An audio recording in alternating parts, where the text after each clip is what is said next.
So this dynamic duo leads Dropbox as managers of both executive research and sourcing and product recruiting, respectively. They follow with the mantra, to succeed in Silicon Valley, you must recruit with the right people and treat them like an appreciating asset, or you will fail. Please join me in welcoming Phillip Clark and Erin Winkler as they educate us on ways that Dropbox uses talent mapping to fill its toughest roles.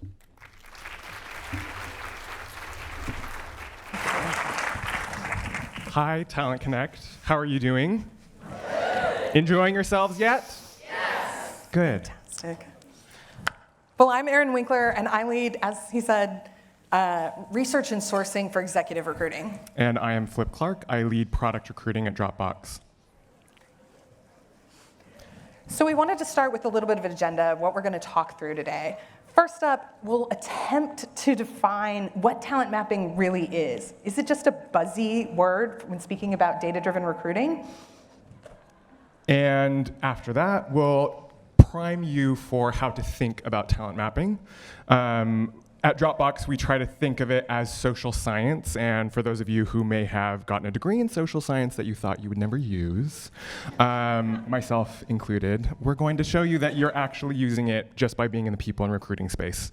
In addition to that, we have a quick story time on how we've leveraged these tactics at Dropbox and used it to the best of our ability. And next, we'll go through the steps we've used in mapping talent markets and how to create actionable insights that lead to improved business outcomes.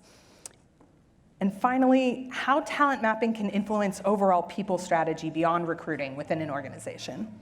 And then we'll just say what we said, like a great high school debater, in our key takeaways as well. And we'll save a little bit of time for Q&A at the end. First, so what is talent mapping? You won't know this from my LinkedIn profile, but I was once hired to be a talent mapping associate. Has anyone else been a talent mapping associate? Has anyone else hired a talent mapping associate? No, because that's a really amorphous term for who knows what you spend your days doing and how it contributes to the business success. But since then, I've gone on to kind of think about talent mapping, what it means, how it can be effective, and that's what we're going to share more of today. That's right. So really quickly, a pop quiz. We have 4 answers up here for what talent mapping is. This is intended to confuse you. So a quick show of hands. Who believes that A, talent mapping is a technique that charts individual skills and abilities and assesses their performance and potential? Okay. Nobody. Great. Maybe that's okay. Let's see, B, is it the art of using competitive intelligence to understand how many candidates are in the market, their average salary, and determine a job-to-candidate ratio? Okay, we're interested in this. Some interest in B? Decent. Answer C, identifying talent by company, job role, or department, and profiling them. Okay, we got a couple? Finally, D, is it a formalized process of aligning talent on hand to the talent required to meet business strategy and goals? Oh, we like it. You reading my speaker notes? Surprise, it's all of the above, and it just depends on what answer you're looking for. So we're going to talk a little bit today about how we've used talent mapping to answer some of these questions, but remember that if you have a problem that you're looking to solve, what we want to provide you with is the tactic and the ability to solve it rather than be prescriptive about what that definition is, since clearly the industry is not doing it for us. So are you overwhelmed yet? Let's see. Dropbox's definition of talent mapping includes 3 different segments for how we do the work and 2 different goals for the outcome. Overall, we're looking at gathering data, visualizing trends, creating insights, and the goal of all that effort is to shift hiring behaviors and then increase quality and time to hire. Who here has issues with quality of hire and time to hire? Yes. Well, thank you for coming. Yes. You should be, if you're not overwhelmed yet. So we mentioned social science. Who here went to a college or has studied social science in ways that they thought they would never leverage in their professional lives? I'll raise my own hand. I did my bachelor's in anthropology, which is like the basket weaving, I've been told, of employable degrees. So I was like, I'll go into recruiting, we'll see how that works. As it turns out, I use it every single day, and for those of you who studied anthropology or sociology or any other social science, you're probably leveraging it every single day. When we think about where these social sciences map to, when we think about compensation, you are dealing with economics. You are negotiating offers with candidates. You are thinking about compensation structures. You are doing things that influence the economy of the individual that you're bringing into your organization. Remember that that application of social science when you're thinking about those pieces of your work. For culture, that is psychology in motion. You're thinking about the way that your organization acts psychologically and hopefully incentivizing the right corporate behavior as you do so. And then finally, diversity. That is sociology. That's a problem that we are all looking to solve, certainly at Dropbox. We put a lot of effort and resources behind solving some of those problems, and talent mapping is a great way to kind of bring that to the next level. Yes, so for both of us, talent mapping uses many of the skills we've built, both as HR professionals and students of the social sciences, and being able to use those in a way that impact business behaviors as opposed to just academic research is, I think, where talent mapping can really be a competitive advantage for both people organizations, individual recruiters, and companies as a whole. Story time. Yep. Sorry about that. So this is a real example at Dropbox. Also note, there's going to be 5 steps to this story time. We will reference this again when it comes time to talk about how to do it yourself in your own organization.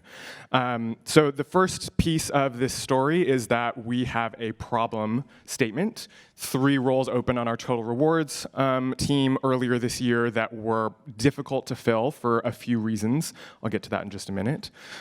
Those roles were a business partner role, an operations analyst role, and an executive compensation analyst role, just to set the stage. When I was working with my recruiter, we were thinking through the reasons for why this is. And as anybody who manages a recruiting team knows, you encourage your recruiters or whoever you're managing to be big thinkers when it comes to problem solving. Come with your best instincts, think through why a role isn't closing. Obviously, we have the data in front of us, but we want to make sure that we're thinking through those pieces as much as possible. Data with no narrative is just as stupid as not using your data. So ensuring that we're thinking that through is how we came across our hypothesis. In this case, we believed that a preference for lateral hires from our competitors was constraining the pipeline. What do I mean by lateral hires? Well, any hiring manager is going to look for somebody who is doing exactly what they would be doing for that hiring manager at a similar company. Hence, our talent competitors as well. So our hypothesis was we were having difficulty filling these roles, and it was because of those constraints on the pipeline. So what was the process that we went through in determining whether or not our hypothesis was accurate? And note, when you create a hypothesis, you're not being prescriptive about the research. You're giving yourself a benchmark to understand where you are relative to the talent market that you have. For us, that meant defining the talent market. That, in this instance, was San Francisco high-tech workers in a compensation or total rewards field. The talent competitor set was in part helpfully defined by the very compensation team that we were working with, as they had already defined that for our competitive set from a compensation perspective. And that process landed us on LinkedIn Recruiter, where we collected a whole bunch of data. That data that we analyzed on some level is probably grueling to chalk up. But when we think about the opportunity cost for presenting a deliverable where we can say conclusively exactly what our talent competitors are doing and why, if we aren't aligned with the market, that will be a problem, we think of that investment, even if it's a bit grueling upfront, to be really worth it. In the case of this particular example, we ended up spending probably about 10 to 15 hours researching the market.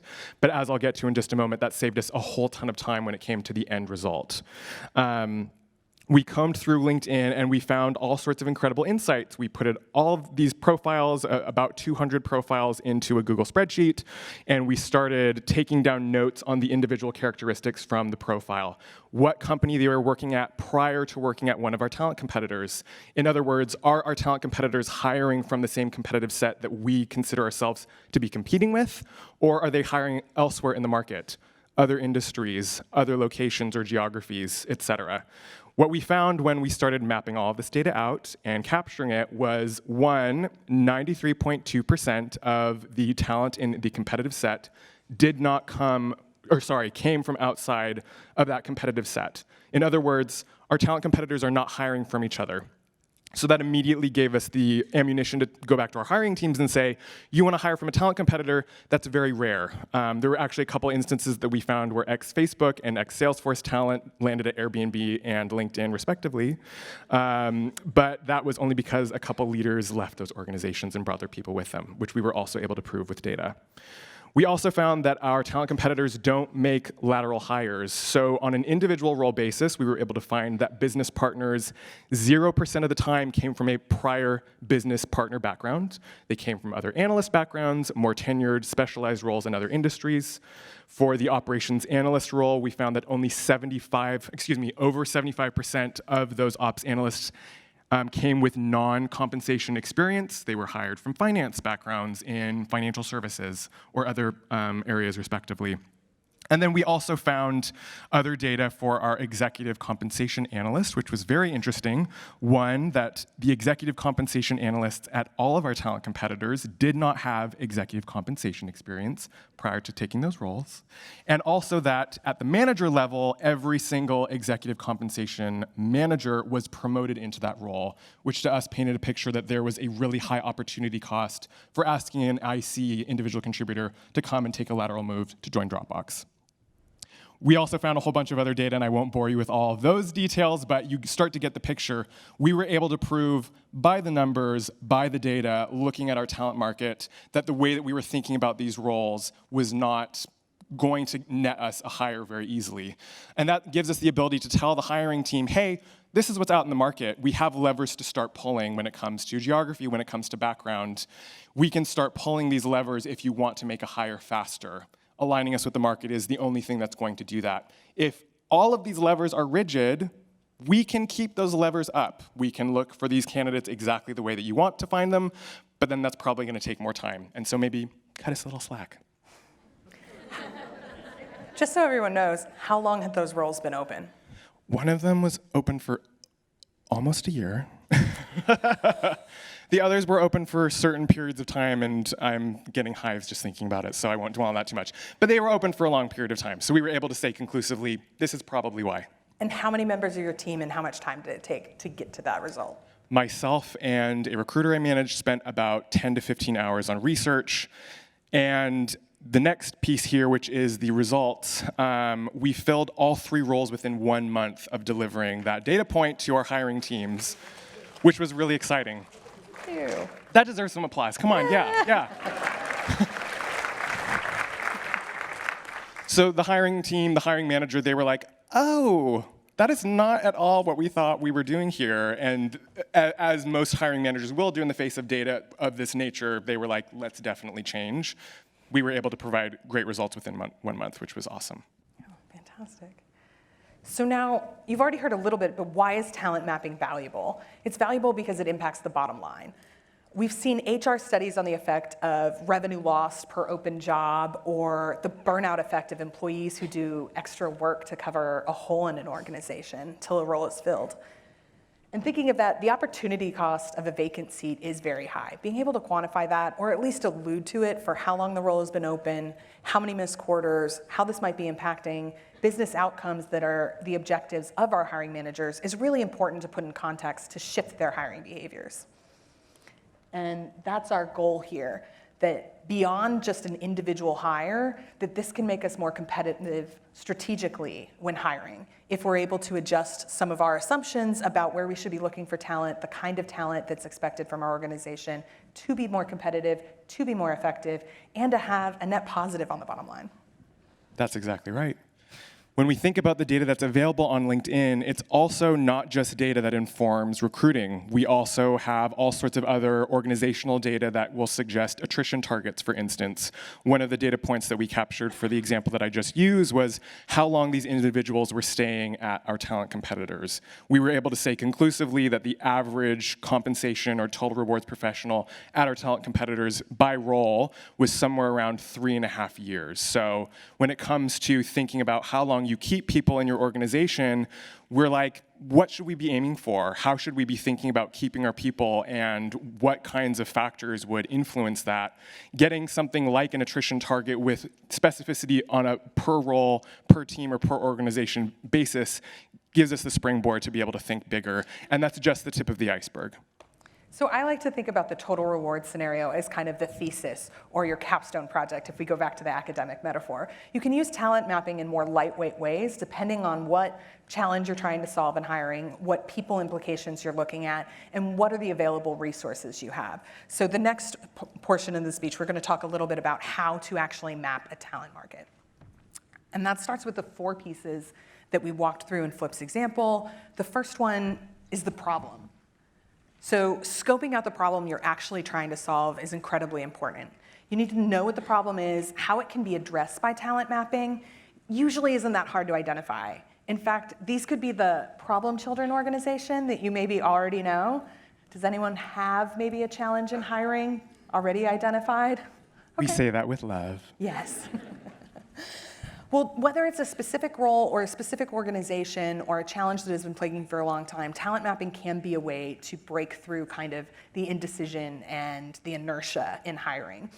The way we like to think about it is shifting those hiring manager expectations, especially if you have someone who has either a unicorn or a purple squirrel or whatever analogy for the kind of candidate that they've already come up with. They know the exact laundry list of skill sets they would like this person to have, whether or not that person exists.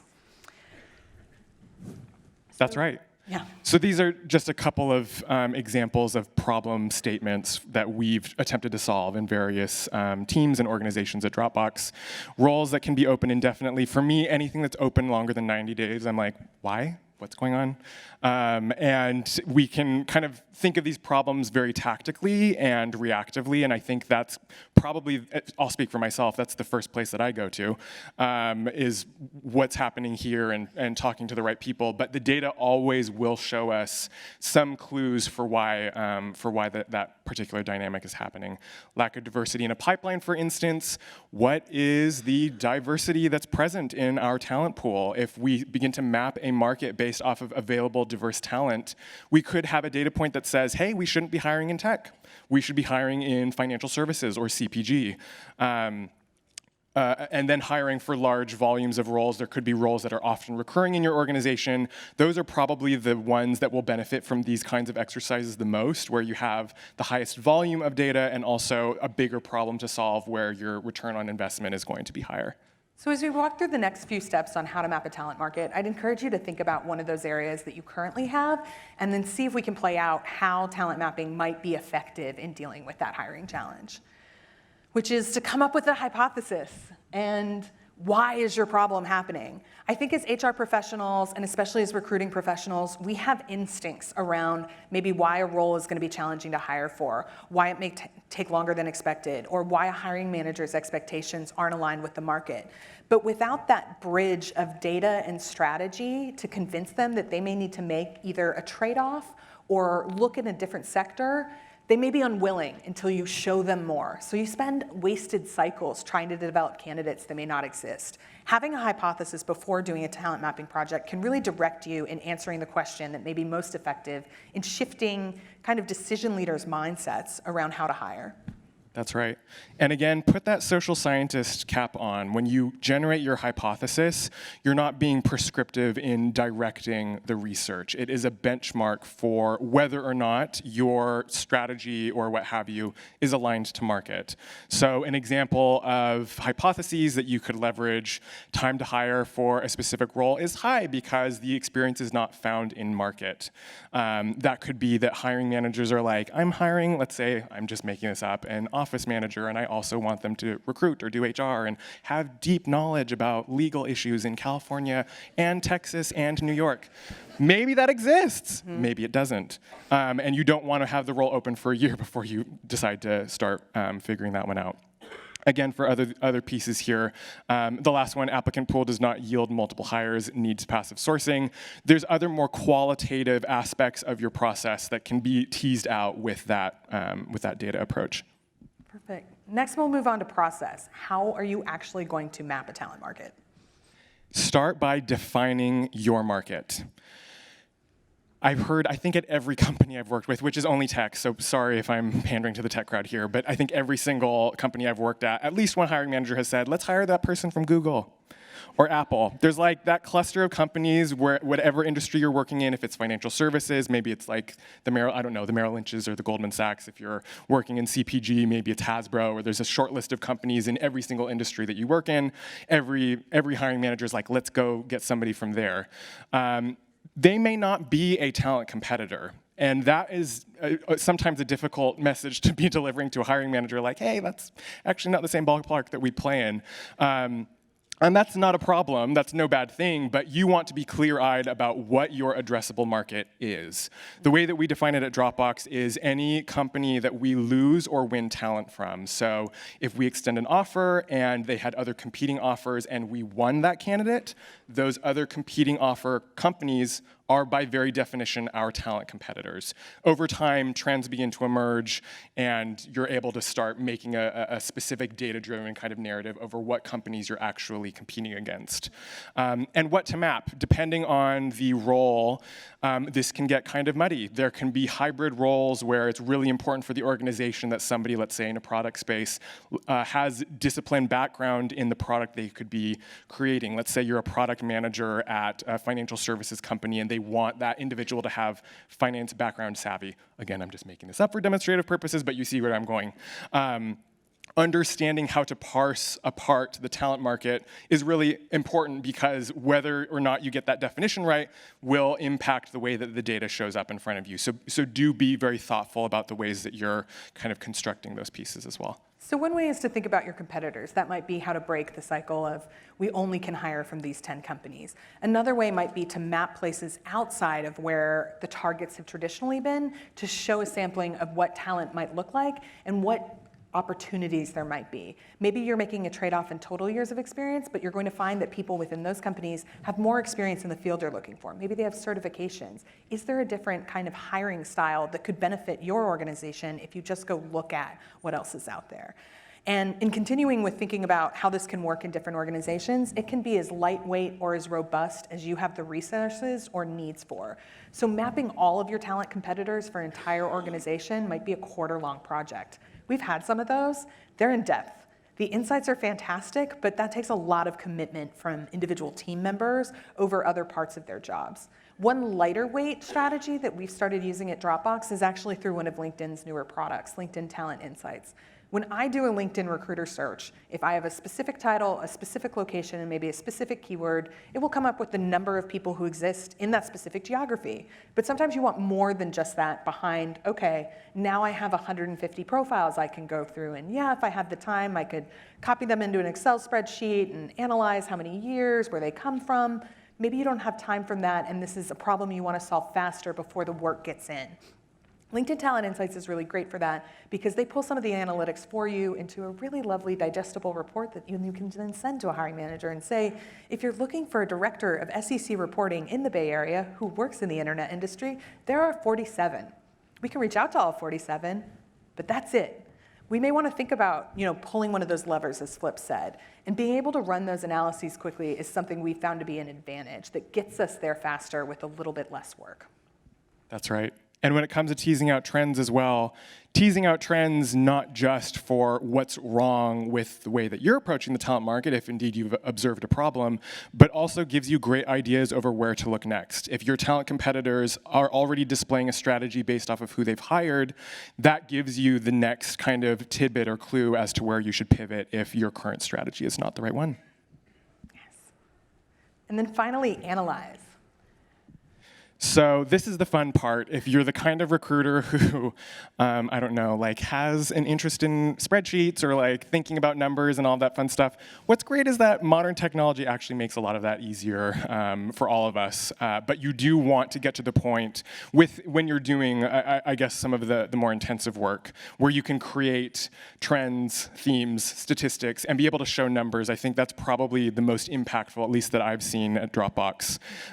If you're able to say conclusively that whatever it is, 90% of your talent competitors are looking at talent differently than your organization is, that's a very powerful data point to be able to share, especially at the executive level as well. If you're giving QBRs or if you're giving I don't know, any kind of reporting that bubbles its way up into the executive space, being able to say conclusively that you've mapped the data, you understand where the organization sits, and you know where's next, that's a really powerful, incredible statement to make. And maybe you're not doing the reporting at the end of the quarter or the end of the year and trying to have the robust, we've mapped the entire market. For a lighter weight approach, summary statistics are your friends. If we go back to social sciences, everyone has probably heard of the mean, the median, and the mode. You can start there to begin with and have some pretty actionable insights for just what's occurring most frequently. Are we seeing a lot of hires from within industry? Are we seeing a lot of internal promotions? What's happening most frequently is important, and even having a data point of a certain number within a certain competitor could be enough to shift the needle to say, can we explore this new strategy and see how it yields results? And that's a little bit more lightweight than we're gonna commit a ton of resources. We've done it in one competitor, two competitors, looked at a specific area, analyzed it, and found some trends. I really like mean and averages. Be like, we're hiring people who have 10 years of experience for a manager level role. Our competitors are hiring people who have 7. There's an opportunity there to maybe hire people with more potential as opposed to demonstrated success in the role. And that could be a lightweight approach to say, hey, can we run this for this process? Can we see where it leads? And then have it proved when different types of candidates come on board and are successful. And then finally, results. This is your time to gloat, enjoy the work that you've done. Maybe not gloat, that's probably bad advice. But your results will speak for themselves. At least in our experience, we found that we've had higher offer accept rates when it comes to directing our efforts where we really should be, if that's not where we were to begin with. When it comes to time to hire, time to close, all of these metrics, we've seen improvements across the board unanimously in the individual categories that we've leveraged these tactics. And then credibility with hiring teams. I think it's one of those intangibles that comes with leveraging data of this kind in ways that maybe your hiring managers haven't experienced before, either at the company that you work at or at previous companies that they've worked at, being able to say, I'm a true master of the market, and it's not just that I've done this for so many years in some of our cases, but also because we've looked at the data, we know what the data is telling us, and we're going to align our efforts to the market in that way. Fantastic. So now we have another story. This one comes from my world, from executive recruiting. So almost all of our executive recruiting roles take on average more than 3 months to fill. That's an industry average. It's been creeping up over years towards 4 months, 5 months. We've had roles that take 6 months to close. It's a little bit painful, but we know if we can be more strategic, we can have a better outcome. In this specific example, we had been interviewing senior director candidates for a marketing role and been getting really close to that 3-month mark where we should have had a hire, and our candidates were not passing the interview. We were getting feedback that maybe they weren't strategic enough. They didn't have executive level communication skills, or some vague ideas around culture fit, or would they be successful in the role. We knew something was wrong, but we weren't exactly sure at first what would fix it. The next step in our talent mapping process was definitely the hypothesis. If one of the things they were looking for was more executive level presence, ability to work with cross-functional stakeholders, why aren't we thinking about up-leveling this role if that's the skill set that's required? There was a little bit of a hesitation because we had scoped the role at a senior director. That was the way we went to market. But we needed a way to say, hey, how can we get into a place where we can actually make a hire?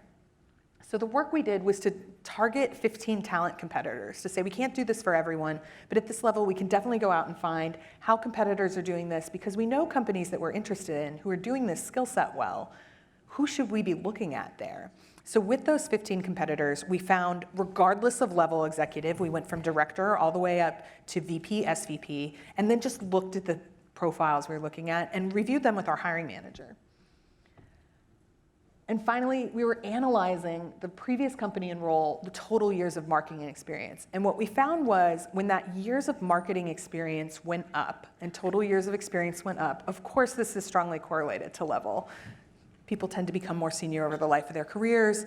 We advocated for and asked, can you meet a few VP candidates? We'll go out, we'll see if they'll be interested in this role at a more senior level. Let's have them bite, let's have them talk to the hiring manager, our CMO. And when we did, there was a lot of excitement around some of the ideas they were bringing, some of the strategy that they had already done in their previous role. And the result was we decided to up-level the role to a VP, and we were able to close it about 2 months after we pivoted that strategy. I was really happy about that one. Thank you. So I mentioned influencing people strategy, again, using your social scientist hats, because all social sciences intersect with each other. I took my economic anthropology course in my undergrad, and I was like, whoa, economics and anthropology all in one line of thought. So when you're doing these exercises, when you're looking at the data, when you're looking at the talent that's out in the market, you learn all sorts of other things about the way that that organizations are formed around their people. And one of the examples that we leveraged, I mentioned, was the attrition targets and root cause analysis. If we can say, hey, the target for this role or this team should be X and we're not meeting it, that gives us the ability to say, for instance, hey, recruiters, make sure that we're asking all candidates for this particular role why they stayed at this company for so long. What were some of the factors that kept them at that company? And then you have rich anecdotal data to go with your statistical data that can say, hey, we're not meeting the target, and these are some areas that candidates have mentioned that we might not be doing ourselves. Org design, headcount planning. These are other things that recruiters might not have natural skill sets in, but we get roped into anyways. Or maybe I'll just speak for myself. Maybe that's just a Dropbox. But in any case, I suddenly have an opinion when it comes to org design. I know in terms of how many people are being managed by our talent competitors at the manager, senior manager, director level. When it comes to resource allocation, there are little bits and pieces of data that fall out of these exercises, and those are all valuable. At the end of the day, you could have a very specific goal, and achieving that goal will be a win no matter what, but if you keep your eyes and ears open, there's more that you can learn. And in influencing people's strategy, we're talking about using talent mapping inwardly as opposed to externally. And there's a lot of rich information that you can get out of looking at your own organization. Where are the backgrounds of people from who you have hired, your top performers? Are there any common threads between attrition that might help you make more effective decisions when you're trying to backfill or when you're trying to build up an organization? In fact, there's a former colleague of mine somewhere in this room who told me that before he joined any company, he would map the organization he would be hiring for. Look where they were hiring before he even got in there. Is it like they said from their talent competitors, or were some of their biggest wins actually from places that they say are not targets? I think it's a really effective tool to both be introspective in these more analytical approaches, as well as create that kind of competitive advantage for hiring. Because if you don't validate the assumptions that happen in your people strategy, there's often places that you can lose your way, spend too much time, and miss kind of the opportunities to hire great talent. So key takeaways, if you learned nothing else from our presentation. Hopefully you learned all sorts of things, but 3 main things that we want you to walk out of this room repeating over and over to yourself as you walk to the next session or to your car or to dinner. The first of which is talent mapping can solve big recruiting problems. I'm sure we've all come across roles or teams that have been very difficult to hire for in our careers, and that can be demotivating. It can feel overwhelming. If you're managing a team, you could be managing people that feel unmotivated or overwhelmed. You can solve big problems if you put your heads together and ensure that you're looking at the data in a social science capacity. The second piece is talent mapping has an impact to the bottom line. When it comes to representing our work in recruiting, which is something that we should all be adept at, we should be able to say, hey, we closed these roles in X days, X months, hopefully not X years, but in some cases, X years sooner than we would have if we hadn't approached it this way. And then finally, talent mapping can influence people strategy. There are a whole host of people questions and problems just waiting to be solved by the data that we all have at our fingertips just by owning LinkedIn recruiter seats. Well, thank you so much for listening through all of the information that we just threw at you about how we do this at Dropbox. If there are questions, we'd love to hear them. There's a mic right up at the front. If we can't hear you, we'll repeat the question so hopefully the rest of the audience can hear you, but happy to take a few questions as long as we have time. Okay, right there. It sounds like you have your hiring managers are very engaging and flexible. Did it take a long time to build that trust? So Absolutely. The question was, you seem like you have hiring managers that are flexible and willing to learn, and did it take a while to build that trust? I think there's as many answers to that question as there are hiring managers. I think all of those relationships really are quite personal. But I can say conclusively that data of this nature builds that credibility much faster, at least in my experience, especially if you might be taking on a new role or a new organization as a talent leader or as a recruiter. You might want to start by mapping out talent just so you can learn yourself. There's all sorts of nuances that we couldn't possibly know as recruiters not being in that space, and talent mapping can help kind of bridge that gap. Not every hiring manager is like, yay, like this totally saved my life. They might actually be like, what? That doesn't make any sense to me at all. But that's the beginning of the conversation at a bare minimum. I will say it's a good way to hold up a mirror to what assumptions about hiring and biases may be implicit in different processes, that without kind of a counterpoint, you can't bridge that gap to, I know that you're being too stringent here, looking for something that doesn't exist, but without some kind of data to say, here's what else is out there, here's how someone else is doing it, or here's where we could hire or attempt to hire, that it may go nowhere with trying to budge otherwise. Hi, I have two questions. So you mentioned that when doing the research, it took about 10 to 15 hours. So from the time of identifying the problem to being able to analyze the data, what would you say is the average amount of time? I'd say it depends on the scope. So if you keep the narrow focus for a problem and a set of competitors, then it's going to be a little bit easier to do. A 2-hour session for a very specific role and 5 talent competitors, if you have someone who's familiar with Boolean and using LinkedIn Recruiter to find passive profiles, that might only take 2 hours. And depending on the kinds of information you're looking for, you might never need to put it into a spreadsheet. You might be able to do that just by the number that you find and looking at some characteristics pretty easily from their profiles. Especially things like, has anyone ever had, this person needs to come from a top 10 MBA program? Sure. Or I'd really like it if they have a consulting background. I think that would be key here. Sometimes you can validate those quickly just by looking at a small subset of competitors. So I'd say for that, it could be less than 10 to 15 hours with tools that help you, like Talent Insights. It might be just running that report, which for me is probably like a 20 to 30 minute session, and then thinking about which information from that report I want to share with the hiring manager. Great, that goes into my next question as far as tools. So Talent Insights definitely sounds like a great tool that you're utilizing now. And you mentioned asking your recruiters to ask questions to the candidates on, okay, do you have any other interviews or offers? Do you mind telling me about that, and being able to take that information to go back and say, oh, well, this candidate took our offer from this company, and being able to track all of that. So are you tracking that in the applicant tracking system, or is that coming from the recruiters and it's more manual?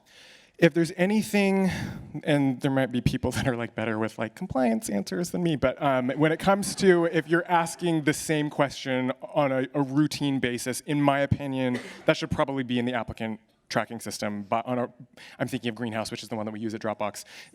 So you have the ability to customize there, and you can capture that data right there.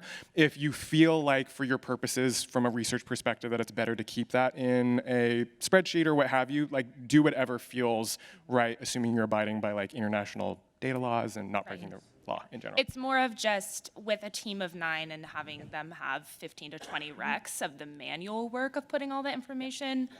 That's just where I was coming from. But I'd say then you want more lightweight and to try to stay with like some of those summary statistics. If you can just see how many profiles are out there, total, if you can see if there's anything common between them, then you can get that down from, say, 15 hours of work, which we might never find over the course of a month if we're really busy and have a lot of roles. So customizing it to make it work for your org, but still having kind of the hypothesis, some form of data analysis, and then results to review to shift hiring behaviors.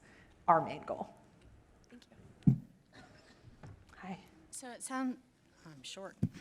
It sounds like you use this to really help your hiring managers define their business need. Also, do you, we have a lot of oh, let's post this at a multi-level because we don't know what we need, so we're going to be open to hiring at this level, this level, this level. So do you use this tool in conjunction with that, or do you all do that at your organization? And then how would you use this to look at difficult locations as well that are really hard places to fill? So I'd say for different locations, tools are really effective as opposed to running multiple searches or talent maps in different geographies, which will take a lot of man hours. LinkedIn Talent Insights makes that really easy. I know there are some other tools around kind of demographic data, and even just going to things that are publicly available. The Bureau of Labor Statistics has some information around how the federal government codifies different job roles by region.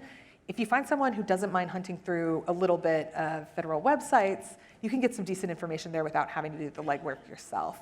I'd say that that's a good way to use what's publicly available to get to something like that. And on the note of level, a lightweight way when we've had hiring managers that are deciding between level is doing a very small talent map on maybe 3 or 4 competitors and looking at both levels, and then having the hiring manager calibrate around, this is what a manager looks like, this is what a senior manager looks like. What are you seeing between this set of maybe 20 profiles that we haven't even reached out to that would be the best fit for your organization? I would say when you have a hiring manager that's open-minded enough to post a role at multiple levels, for the recruiter on the role, it's typically an easier search when they have more direction. And then you have that space to kind of bring the data in and craft that conversation. The end goal, at least in my opinion, would be that you have a more crystallized kind of level direction at the end of it. Hi. My question kind of goes into a little bit of her question, but in your stories, you talked about pretty much, the problem existed, then you talent mapped. Do you ever talent map to create a job description? And if you do talent map to create a job description, are there a couple maybe points you would look for to create, that job description? I would say yes, although it's rare, at least in my experience, that we would do that at the beginning of the search. However, I think this brings into the question of maybe we're looking at a hybrid role or something of that nature, where the hiring manager is tacking on other must-haves to what we're looking for, and maybe that's not aligned to market.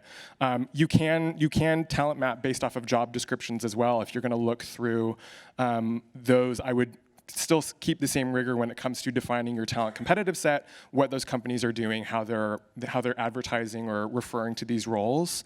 We've also done this to set expectations about how competitive the market for a role might be by seeing which of our competitors have posted similar roles or have hired for the same role recently, to know, is this a big market, is it competitive, are they getting a lot of inbound, the candidates we might be targeting. We've often tried to find job descriptions from competitors to see what are the skill sets they're looking for, especially if we're maybe a little earlier on what we know we're looking for, or with hiring managers who are new to hiring the level or new to hiring for their field. So they may need us to be more of thought partners and give them resources in order to craft that job description or define which must-haves they need. So we've definitely applied that process, but looking for what else is an opportunity in the market as opposed to just candidate profiles. So I have a question about leveling up the organization. So I work for a startup. Everyone hire their friends. So now we need, real talent. I'm not going to. Yes. So I'm not going to look at where they came from. How do you bring in talent that's more qualified, that can elevate the performance and so forth? So this might be a way where doing an internal mapping could be helpful to you. Because not realizing that you don't have certain skill sets or certain backgrounds, say you've hired a lot of your friends, they're all great jacks of all trades, they're all very scrappy, they'll get stuff done, and you realize you don't have anyone who has a background in finance. Ooh, who's handling the numbers? But you can do that by looking a little bit inwardly and see, are we hiring from the same pools? Is there maybe a blind spot where we could have other talent? And do we need more diversity of thought? So I think even looking at the organization, maybe saying where the hires came from in the last 12 months, just to say they all came from here, they all came from these specific referrals, might make the business case that we need a little bit more support on the recruiting team, or maybe to hire a sourcer who can be more proactive in finding different types of talent. Did that answer your question? Yeah. Okay. It helps, yeah, to Okay. just map where they came from to say, maybe not look here. It might be like a way to start, especially, but say there's one organization that you know is going to have headcount, you might be able to use mapping there proactively so that you can get in front of, I know someone, let's hire them. If you know that, say, I'll just continue down the finance path. If you know that you're going to need financial analysts, you're going to need a couple people in that area, doing a little bit of mapping of either your competitors or other places you might want to hire from before the rec gets open to share with hiring managers or leaders might set you up for more success to at least have comparisons beyond a referral, who would be a quick win. You can also, when you're looking about your talent competitive set, it's probably a more difficult problem to solve on the startup level because the data isn't there and the company's newer. What I would personally do, having worked at startups myself with very similar dynamics, is look at other VC firms and the companies that they invest in, if it's a similar space.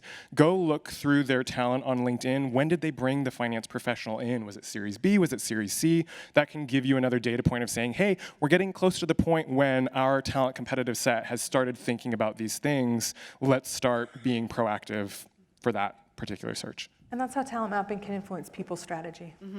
Thank you. No problem. Hi. Hi, how do you talent map externally without your internal candidates finding out? So I'm from the banking industry, US Bank, and we're gonna have some changes happening with retirement, and the network is so tight across the nation that if I start reaching out to these externals just to network, the internal will find out. Yeah. So I wanna use talent mapping, but not sure how to connect this. So sometimes, or well, most of the time, we do all of this without outreach to candidates. This is just finding them and just viewing their profiles for calibration.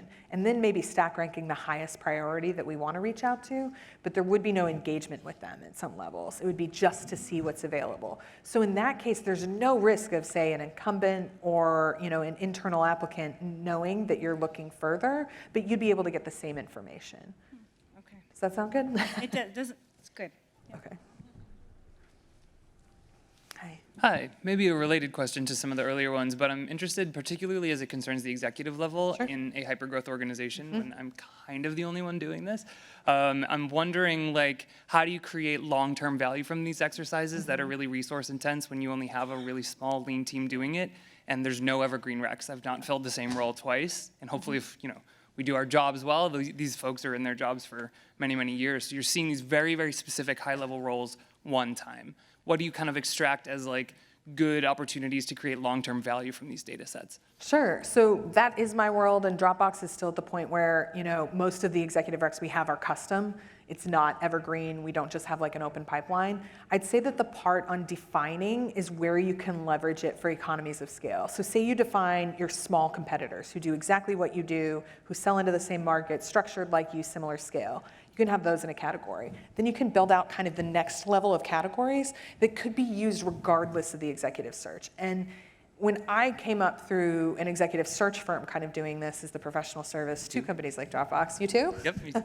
You hear about talent target lists all the time. If you get a really robust target list for your company or for a function within your company, I leverage those all the time. I share them with others. Even if I can't do all the work, here's the target list. Here's the specific set of keywords for title we're looking for. Please run the searches. Those can happen a little bit quicker. And if you're really good on the strategy part and you've refined those categories that you want to look at, and maybe some outside the box categories, then I think you can get a better result than just turning on an application funnel and waiting to see what happens, or just going back to the usual suspects, which may yield a lot of candidates who aren't interested. Yeah. Is that helpful? Yeah, and do you find yourself, digging up org-specific data points that are really interesting so that the product org really seems to value this, the marketing org seems to value this, regardless of what the actual role or even the level is? Yeah, and sometimes we've done it, especially within orgs we recruit out of commonly, or we know there are talent competitors because it's where we always have offers up against. Knowing how they map to our own levels. In tech, there are even websites about this. Knowing kind of learning that competitive intelligence that then you can use on multiple searches is really helpful. I don't want to call out any of our talent competitors for maybe there's some title inflation or they have really high cash salaries, but then if you can set that expectation with hiring managers, it can shift behavior and you can use it over and over again. So I think that's in exec what we try to do a little bit more of, and then to let each of the individuals, whether it's a recruiter or a sourcer or a researcher, build that up as a skill set, which is really valuable to organizations. I would also add to that really quickly that the repeatable long-term value that I get the most out of when it comes to talent mapping is the relationship with the executive or the leaders that I'm working with. The next time you go to them and you're like, hey, I don't really agree with you, and remember when I pulled all that data out and totally proved you wrong? Like, don't make me do it again. So that, I mean, like, don't gloat, but that tends to have a long-term aspect to it. Yeah. Hi, so this is a little more tactical too. I'm at a hypergrowth startup and we're in a new market. Yeah. And we're hiring engineers there, and my hypothesis is that we're looking specifically for a skill set that may be a little bit more common in terms of technical rigor in the Bay Area versus what we're finding locally. But you can't really suss that out by company names and titles. So how would you define something like that, or what are your recommendations for trying to do a little bit more of a skill set exploration without losing all of those candidates, considering it's a small market, so I don't want us to just burn through everyone who exists in the market before we realize we should be hiring them. Is the title consistent, what you're looking for, like the role? Yeah, I mean, they're software engineers, full stack software engineers. It's more about what I'm seeing a lot in feedback. I think it has a lot more to do with like technical rigor that we're used to in SF, not to mention that we're a bigger company. Yeah. So I'm trying to take some data to prove that and show that there is a problem with how we're assessing these candidates. I would say that you can do a keyword search on LinkedIn and be agnostic of title. It's actually common that software engineers will be like, I'm a rocket scientist, specifically because they don't want people like us contacting them. So I would start there. I mean, when it comes to the talent mapping question, like I wouldn't ignore the low-hanging fruit, like at least address that first piece there. Also, if there are other ways that you can kind of back into the data, even if there's only a little bit of data to leverage, if you know conclusively that there is a specific engineering title that will always have the skill set that you're looking for, leverage that first. It may be that what you're looking for from a data perspective because of the market or because of the talent is difficult to find, and that's okay, but at least being able to surface the lowest hanging fruit is still of value. And you can use talent mapping to say, even from the candidates who have interviewed, if there are any trends in where in the interviews they failed. Is it always one area? Is it worth making a trade-off because this is common, and if we want to hire locally, we may need to do more training or more education around this specific skill sets because it's not found in the local market, or we may need to pay a lot more for relo if you want to like recruit from outside of. So I think, you know, if you don't have a big team, lightweight tools, I understand this is a LinkedIn conference. I like a LinkedIn tool, LinkedIn Talent Insights, but anything you can do to make your job a little easier where you don't have to map multiple markets or take data you already have, like interview feedback and trends, or, you know, what you're seeing in a couple of profiles in the San Francisco Bay Area compared to the profiles in the local market.